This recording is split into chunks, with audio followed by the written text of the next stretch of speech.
Do I need to go abroad? That's really a good question. Do you want to go abroad?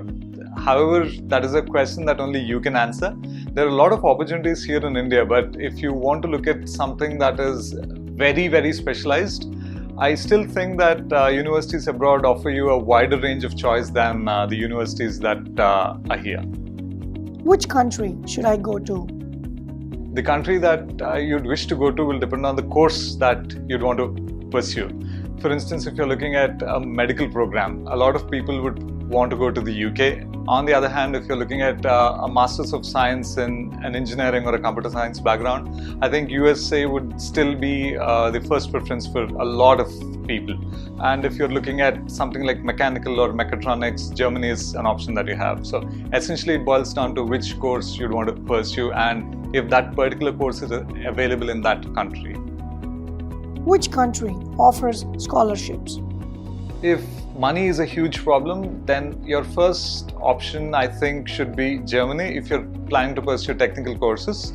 And also some other countries in Europe, like maybe Sweden, they offer education at a very, very subsidized cost.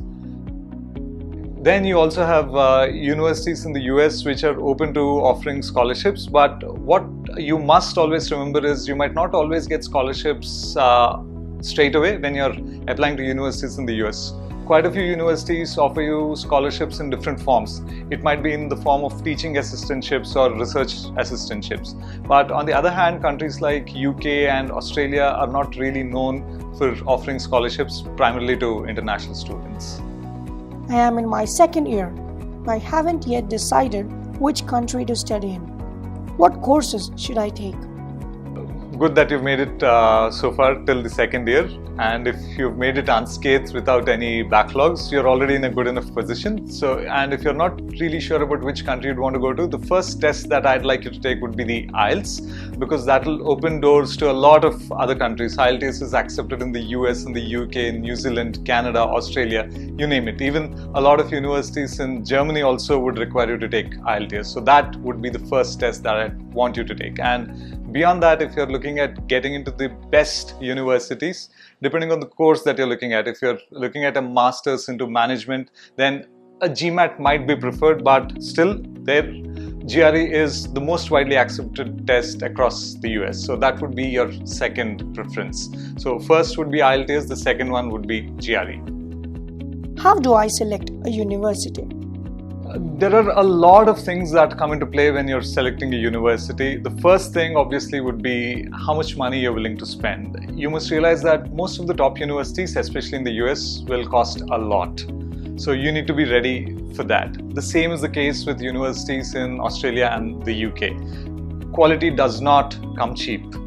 The next factor is the kind of course that you'd want to pursue. Do you want to look at a course in computer science? Then US might be your best bet. Do you want to look at something related to economics and you want to go into the best university? I think UK would be fantastic. Or do you want to pursue law and you don't want to take up a course like LSAT or something? Then Australia might be an option. So it's not just one factor that would decide which country you'd go to or which university you'd go to. There are a multitude of factors that you need to keep in mind. So these are just the two, finances and the course. Beyond that, what you might want to consider is how a university is ranked. If you really want a brand name, a big brand university will become a must. In that case, the number of countries that you could go to will be very, very limited. You're looking at maybe the US, the UK and Singapore if you want to be a little bit more adventurous.